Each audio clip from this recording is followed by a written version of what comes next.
Story time Telugu. అందరికీ నమస్కారం. ఈరోజు మనం తెలుసుకోబోతున్న స్టోరీ తోబుట్టువులు 8వ భాగం. అంజలి ఆనందుల అంగీకారంతో రాములు జానకమ్మలు దగ్గరుండి ఇద్దరికీ పెళ్లి జరిపిస్తారు. ఒకవైపు అంజలి, మరోవైపు యామిని. ఇద్దరూ కొత్తగా సంసార జీవితాన్ని మొదలు పెడతారు. అంజలి మాత్రం చెల్లెలి కోసం వెతుకుతూనే ఉంటుంది. నేను చాలా సంతోషంగా ఉన్నాను వరుణ్. ఇప్పుడు ఇది నా ఇల్లు, నాకు ఎవరి గోల ఉండదు. అది నీ కళ్ళల్లో స్పష్టంగా తెలుస్తుంది యామిని. నిన్ను మహారాణిలా చూసుకుంటాను. మీ అక్క కంటే బాగా చూసుకుంటాను. తన పేరు నా దగ్గర ఎత్తకో, నాకున్న సంతోషం కూడా పోతుంది. అంజలి, ఇన్నాళ్ళు పనిచేసి చేసి అలసిపోయావు. ఇక నువ్వు రెస్ట్ తీసుకో. ఎలాగూ నేను జాబ్ చేస్తున్నాను, ఇంటి బాధ్యత నేను చూసుకుంటాను. నీ లక్ష్యం మీద నువ్వు ఫోకస్ పెట్టు. అవునమ్మా అంజలి, అందరి అత్తల్లా ఇంటి కోడలే అత్తింటి వారందరికీ పనులు చేసి పెట్టాలనే మనస్తత్వం కాదమ్మా నాది. ఇంట్లో పనులని నేను చూసుకుంటా. నువ్వు ప్రశాంతంగా ఉండమ్మా. నాకు ఆనందంతో నువ్వు కూడా అంతే. ఆ మాటలకు అంజలి సంతోషంగా, చాలా థ్యాంక్స్ అత్తయ్య గారు. మీ మాటలు వింటుంటే మా అమ్మ నాతో మాట్లాడుతున్నట్టుగా ఉంది. ఏమండి, మీరు అత్తయ్య గారు నాకింత అండగా నిలుస్తారని నేను అనుకోలేదు. పెళ్లికి ముందు నేను మీకు చెప్పిన విషయం మర్చిపోకుండా మాటిచ్చిన ప్రకారం నెరవేరుస్తున్నారు. సగటు ఆడపిల్లలాగా శాశ్వతంగా నేను కూడా వంటగదికే పరిమితం అవుతానేమోనని భయపడ్డాను. అంజలి, త్వరలోనే దూరమైన నీ చెల్లెలు ఎక్కడుందో తెలుసుకునే ప్రయత్నం కూడా చేద్దాం. ఆ విషయం గురించి కూడా నువ్వేమీ బెంగపడకు అని ఆనంద్ అనటంతో ఇంతగా అర్థం చేసుకునే అత్త భర్త దొరికినందుకు చాలా ఆనందిస్తుంది అంజలి.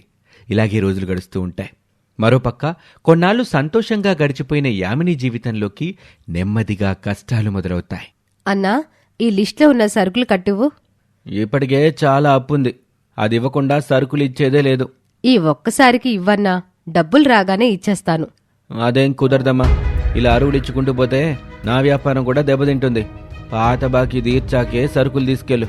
ముందు నువ్వు బయటికి వెళ్తే నీ తర్వాత వాళ్ళు సరుకులు తీసుకుంటారు అని కిరాణా షాప్ వ్యక్తి మొహం మీదే చెప్పడంతో అక్కడున్నవాళ్లు యామిని వైపే చూస్తూ ఉంటారు. అది యామినికి చాలా అవమానంగా అనిపిస్తుంది. అక్కడి నుండి ఇంటికొస్తూ ఉండగా దారిలో ఇంటి ఓనర్ కలుస్తాడు. ఏంటమ్మా యామిని, మీ పద్ధతి ఏమీ బాగోలేదు. 3 నెలల నుండి అద్దివ్వటం లేదు. ఈ ఒక్క నెల ఓపిక పట్టండి, మీ అద్దె తప్పకుండా ఇచ్చేస్తాం. ఇంకా నెల ఎదురు చూడాలా? నా వల్ల కాదు. ఈ నెల డబ్బులు ఇవ్వకపోతే కట్టుబట్టలతో ఇంట్లో నుండి బయట గెంటేస్తాను అని కోపంగా వెళ్ళిపోతాడు ఇంటి ఓనర్. చ, సంసారంలో ఇన్ని కష్టాలుంటాయని ముందే తెలిస్తే అసలు పెళ్లే చేసుకునేవాణ్ణి కాదు. మా అమ్మ నాన్న చెప్పినట్టు విని మా మామయ్య కూతుని పెళ్లి చేసుకుని ఉండుంటే ఈ పాటికి హాయిగా కారుల్లో తిరిగేవాణ్ణి అని అనుకుని బాధపడతాడు వరుణ్. ఇంటి దగ్గర వరుణ్ కోసం ఎదురు చూస్తూ ఉంటుంది యామిని. వరుణ్ ఫుల్లుగా తాగి ఇంటికొస్తాడు. వరుణ్, మళ్ళీ తాగావా? ఏం చేయమంటావు? ఈ సంసార బాధలు తట్టుకోలేక మనశ్శాంతి కోసం డ్రింక్ చేశాను. వంట చేయడానికి ఇంట్లో సరుకులన్నీ అయిపోయాయి తెలుసా? అది కూడా నాకు చెప్పాలా? కిరాణా షాప్కి వెళ్ళి తీసుకురా. పాత బాకీ ఇచ్చే వరకు సరుకులు ఇవ్వనన్నాడు. అయినా ఎన్నాళ్ళని ఇలా ఉద్యోగం లేకుండా ఖాళీగా ఉంటావు?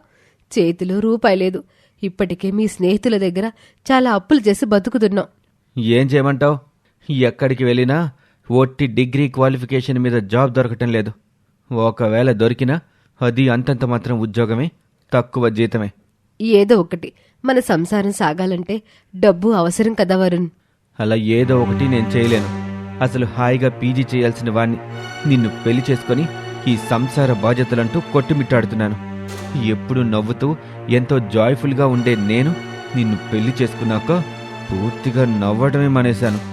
అలాంటి వాడివి నన్నెందుకు పెళ్లి చేసుకున్నావు? సంసారం అంటే ఇన్ని బాధలుంటాయని తెలియక ఏదో అప్పుడు నీపై అట్రాక్షన్తో పెళ్లి చేసుకున్నానే గాని ఇప్పుడు ఆలోచిస్తే అర్థమవుతుంది ఎంత పెద్ద తప్పు చేశానా అని ఇద్దరూ గొడవ పడతారు.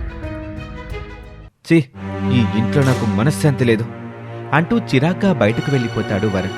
వరుణ్, వరుణ్ అంటూ వరుణ్ వెనకాలే బయటకు వెళ్లిన యామిని కళ్ళు తిరిగి కింద పడిపోతుంది. కాని వరుణ్ అది చూడకుండా వెళ్ళిపోతాడు.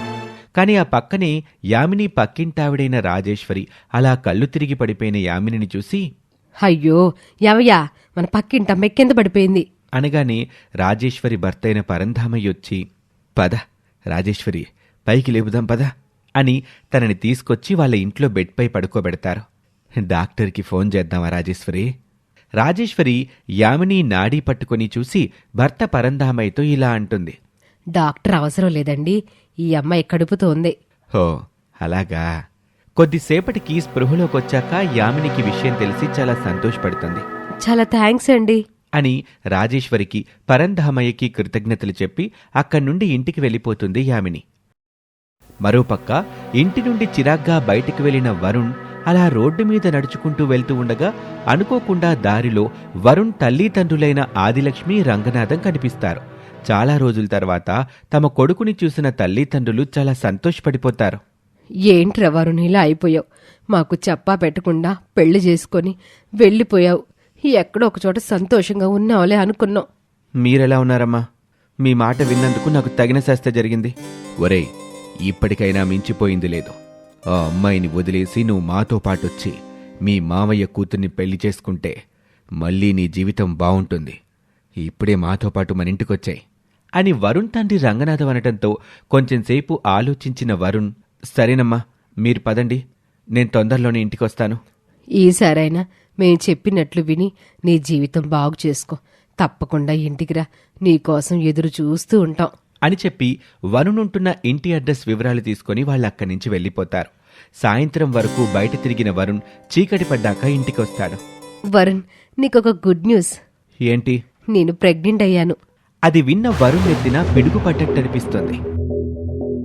ఓరి నాయనో, దీన్ని ఎలాగోలాగా వదిలిపెట్టి వెళ్ళిపోదామని అనుకుంటుంటే ఇప్పుడే ఇది ప్రెగ్నెంట్ అవ్వాలా? అమ్మో, నా వల్ల కాదు. అమ్మా నాన్న దగ్గరికి వెళ్ళిపోవటమే మంచిది అని అనుకుని అదే రోజు అర్ధరాత్రి యామినికి చెప్పకుండా వెళ్ళిపోతాడు వరుణ్. కొద్దిసేపటికి అనుకోకుండా మెలకు వచ్చిన యామిని పక్కన వరుణ్ లేకపోవటం చూసి, ఇంత రాత్రివేళ ఎక్కడికి వెళ్ళుంటాడు? వరుణ్, వరుణ్ అంటూ కేకలు వేస్తూ ఆ చుట్టుపక్కల వెతుకుతుంది యామిని.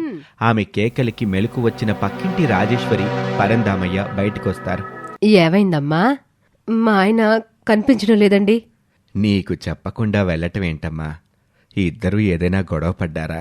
లేదు బాబాయ్ గారు, ఈ రాత్రికి నాతో పాటు మా ఇంట్లో పడుకమ్మా. ఏం చెయ్యాలో రేపు ఆలోచిద్దు గాని. పర్వాలేదండి పిన్నిగారు, మా ఇంట్లోనే పడుకుంటాను అని తిరిగి ఇంట్లోకి వెళ్ళిపోతుంది యామిని. అనుకోకుండా దిండు కింద ఉన్న లెటర్ని చూస్తుంది. అది తీసుకుని గబగబా చదువుతుంది. యామిని, ఈ సంసార బాధ్యతలు మోయటం నా వల్ల కాదు. అందుకే ఇంట్లో నుంచి వెళ్ళిపోతున్నాను. నా కోసం వెతక్కు. నీ దారి నువ్వు చూసుకో. వీలైతే నువ్వు కూడా మీ అక్క దగ్గరికి వెళ్ళిపోవటం బెటర్. Good bye. లెటర్ చదివిన యామిని ఒక్కసారిగా షాక్ అయ్యి ఏడుస్తూ ఉంటుంది. నిజంగా నా అక్క మాట నేను విని ఉంటే నాకు ఈ పరిస్థితి వచ్చేది కాదు. కొద్ది రోజులే వరుణ్ నన్ను భరించలేకపోయాడు. అలాంటిది అక్క నన్ను 20 సంవత్సరాలు కష్టపడి పెంచి చదువు చెప్పించింది అని అక్క అంజలి విలువ తెలుసుకుని బోరున ఏడుస్తుంది యామిని. మరుసటి రోజు పక్కింటి రాజేశ్వరి, పరంధామయ్యలు యామిని దగ్గరికొస్తారు. అమ్మా యామిని, అబ్బాయి వచ్చాడా? లేదు పిన్నిగారు, రాలేదు అంటూ జరిగిన విషయం మొత్తం చెప్తుంది యామిని. అయ్యో, ఎంత పని జరిగింది. మరి మీ అక్క దగ్గరికి వెళ్తావా అమ్మా? మా అక్కకు నా మొహం చూపించేంత ధైర్యం నాకు లేదు. బాబాయ్ గారు, నాకు కొంచెం సహాయం చేయగలరా? చెప్పమ్మా.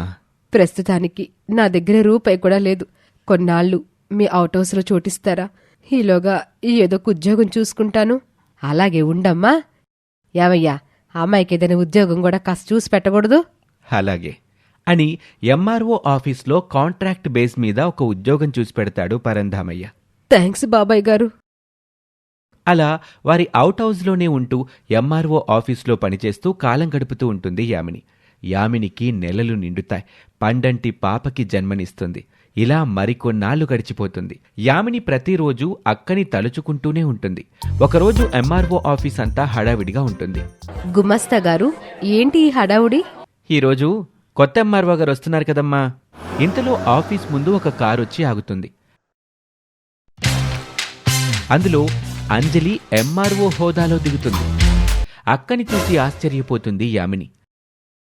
ఇది కళా నిజమా అర్థం కాక ఒక్క క్షణం షాక్ కొట్టిన దాంట్లో ఉండిపోతుంది. ఇక ఆ తర్వాత ఏం జరిగిందో వచ్చే భాగంలో చూద్దాం.